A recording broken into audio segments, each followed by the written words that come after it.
안녕하세요. 노대현 원장입니다. 혹시 당신 아이가 잠을 잘 못 자나요?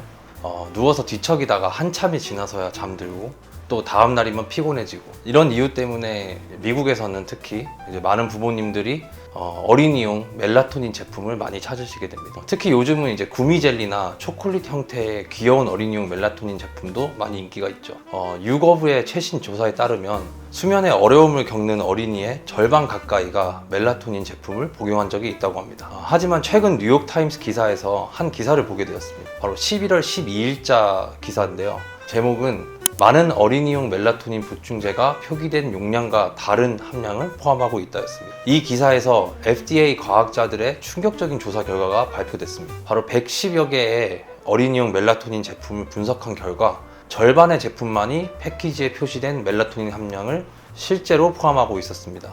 더 심각한 것은 일부 제품에는 멜라토닌이 전혀 없었고, 또 다른 제품들은 소아수면 전문가들이 권장하는 시작 용량인 0.5에서 1mg의 50배가 넘는 양이 들어있었다는 겁니다. 여기서 정말 중요한 질문을 던져야 합니다. 과연 멜라토닌 제품을 복용하는 것이 우리 아이들의 수면 문제의 진정한 해답일까요? 물론 이제 불면에 있어서 멜라토닌이라는 호르몬 자체가 중요한 것은 맞습니다. 그렇다면 멜라토닌 호르몬 자체만 채워졌으면 우리 인류의 불면증이 다 해결이 되었을까요? 그렇지 않다는 것은 여러분이 더 잘 알고 있다고 생각합니다.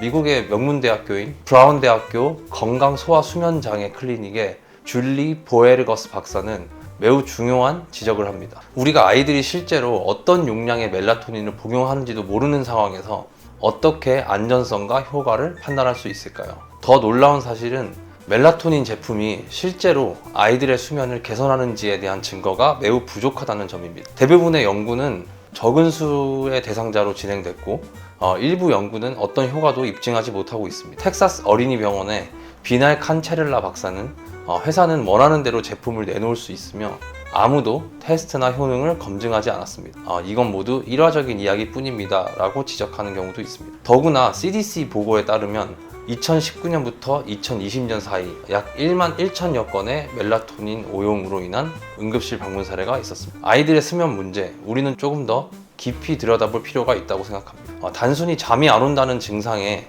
멜라토닌을 투여하는 것이 아니라 왜 우리 아이가 잠을 못 이루는지 그 근본적인 원인을 찾아야 합니다. 실제로 아이들의 수면 문제는 다양한 원인에서 비롯이 됩니다. 불규칙한 수면 패턴, 과도한 블루라이트 노출, 운동 부족, 스트레스나 불안, 식습관 문제 등 다양한 원인이 있을 수가 있습니다. 하지만 무엇보다 가장 큰 문제는 신체 활동 감소와 디지털 기기 사용 증가가 뽑혔습니다. 어쨌든 이런 근본적인 원인들을 해결하지 않은 채 멜라토닌 투여로 단순히 잠을 들게 만드는 것은 마치 경고등이 들어온 자동차에 전구만 갈아 끼우는 것과 같습니다. 잠시 증상은 가려질 수 있지만 실제 문제는 계속해서 악화될 수밖에 없는 상황입니다. 이제 우리는 선택을 해야 한다고 생각합니다.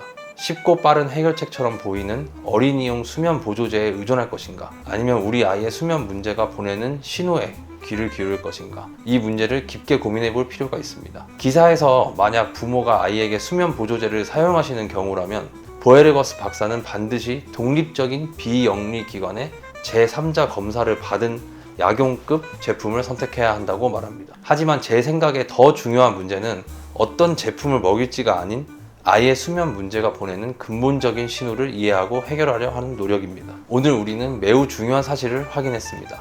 멜라토닌은 일시적인 도움은 될 수 있지만 결코 근본적인 해결책이 될 수 없을 수도 있다는 점입니다. 아이들의 건강한 수면을 위해서는 그들의 생활 습관과 환경을 전체적으로 바라보고 개선해 나가는 것이 필요합니다. 우리는 항상 빠른 해결책을 찾으려 하지만 때로는 그것이 더 큰 문제를 만들어낼 수 있습니다. 증상이 아닌 원인을 찾는 것, 그래서 그 원인을 찾아서 궁극적으로는 몸에서 멜라토닌이라는 호르몬 자체를 잘 생성할 수 있는 그런 몸을 만들어주는 치료, 그것이 진정한 해결책의 시작일 것입니다. 시청해주셔서 감사합니다.